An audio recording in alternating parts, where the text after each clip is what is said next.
There are three key elements to building muscle and transforming your physique. These are training, diet, and rest. Let's go into these in a bit more detail, starting with training. When performing any of the exercises in this course, it's important to pay close attention to the form I show you. Maintaining the proper form will not only maximize your muscle growth by targeting the correct muscles, but will also prevent injury.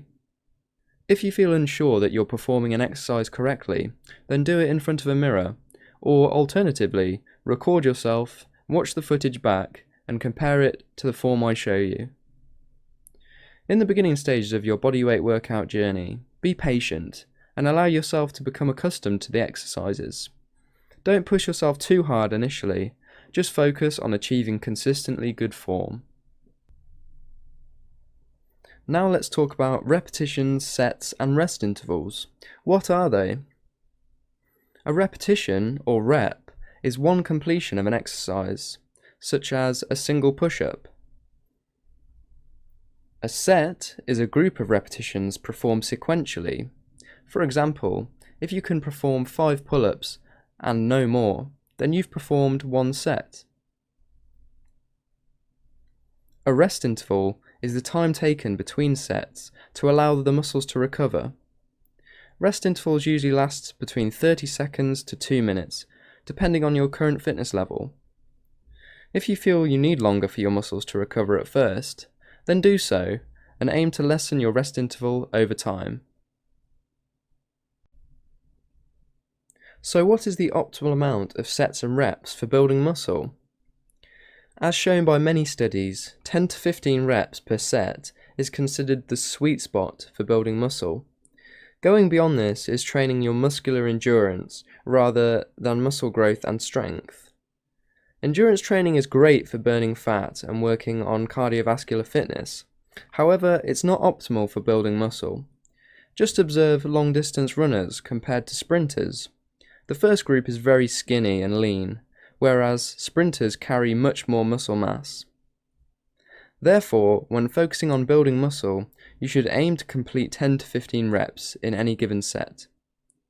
However, it's okay if you're not capable of this many reps when starting out.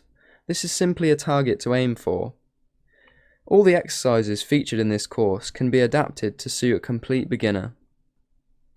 Conversely, if you find you're able to complete 15 reps with complete ease, then well done. This means your fitness is improving and it's time to increase the resistance of that exercise. You will know when you've reached your limit for that set when you feel that you couldn't possibly complete one more rep. The amount of sets you do will be determined by your fitness level. As a beginner, don't worry if you can only manage one set per exercise. Your body's adapting to the new exercises and you will soon see progress. As your fitness level improves, you should aim to work up to 3 or 4 sets. If 4 sets of a given exercise feels too easy, then incorporate a more difficult variation of the exercise instead of doing more sets.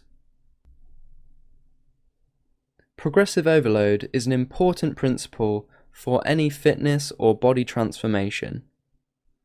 When we place new demands on a muscle, the muscle incurs small, harmless micro tears. Our bodies respond to this breakdown of muscle tissue by rebuilding and adding some extra.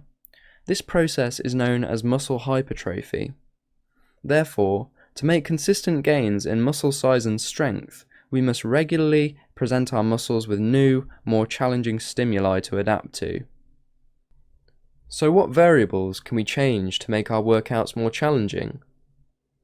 We can adapt the frequency by training more times during the week. Also, the intensity, by increasing the resistance against the muscle. For example, doing jumping squats instead of regular squats in the workout. We can also increase our overall volume by performing more total reps or sets in the workout, whilst keeping within the muscle building range. And finally, we can decrease our rest intervals, allowing less time for recovery between sets.